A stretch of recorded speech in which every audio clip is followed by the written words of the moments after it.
Hey guys, what's up? It's Andrew from Notes and Electrons, and today I wanted to show you guys how to edit and mix your beat that you got from YouTube to make sure that your vocals sit. So stay tuned and I'll show you how to do it.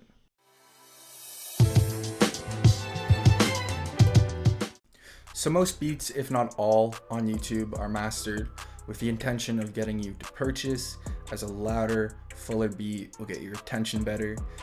This doesn't mean that you can't work around it.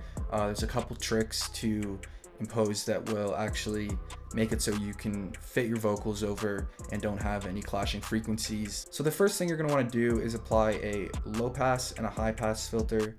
These are very simple moves but make a big difference in your mix. So a low pass is something that lets the low pass, so that would be this, and then a high pass is something that lets the high pass, which would be this. So if you pull this here, you'll notice that it takes out the low end, which lets the high pass. Why are these filters important?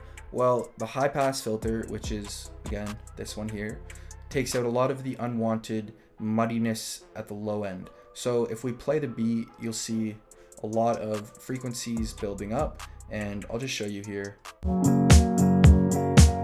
Yeah, I know, pretty baby, I know, it's been 4 months.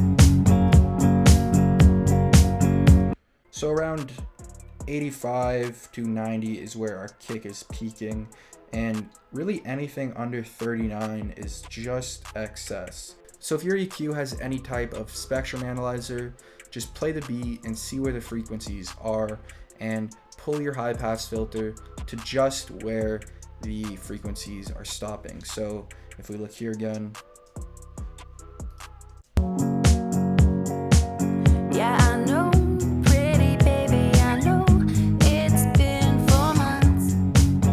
around 44 is where I like that, and that should be good. So for the low pass, the reason why it's around 1500 is because YouTube actually doesn't acknowledge any frequencies above 1500.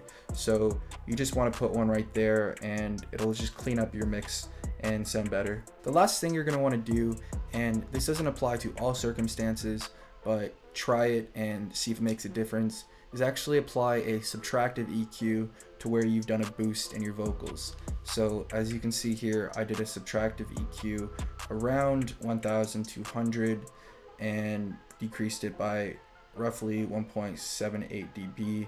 And if we just go over to the vocal EQ, you can see that there's a additive EQ around 1131, and this just allows the vocals to pop through even more if they need to. But remember, trust your ears. There's no right move.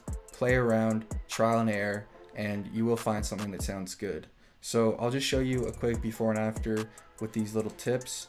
The before and after is going to be very subtle, but it does make a big difference in the overall mix. So let me go ahead and turn off this EQ here,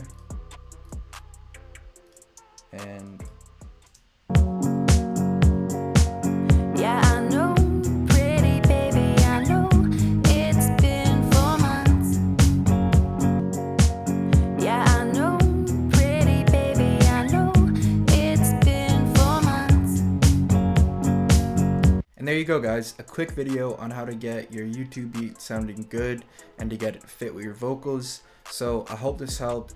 Drop a comment if it did, and stay tuned for more videos.